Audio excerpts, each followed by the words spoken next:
Обяснявам днес на доктор Илко много разпалено, че единственият шанс нещо да се случи е да вложим емоция.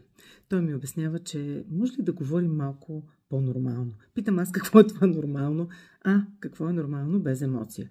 Обаче сега, тъй като, знаете, в квантовата физика, те търсили нещо и го намерили това нещо, което търсили.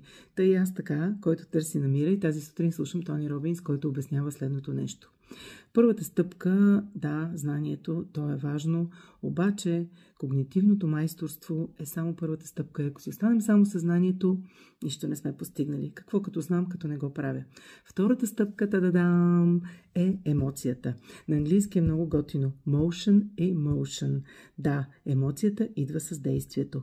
Втората стъпка е емоционалното действие. И то всеки Божи ден, докато не ни стане навик. И чак тогава идва третата стъпка и тя е физическото майсторство. Тоест, ставаме изключително добри, невероятни майстори, само и единствено, ако вкараме емоцията и с емоция действаме всеки Божи ден. Така че да сме най-добрите. И хора, основното е да имаме глад, да учим децата си да са гладни, за това да търсят преживяването, емоцията от преживяването.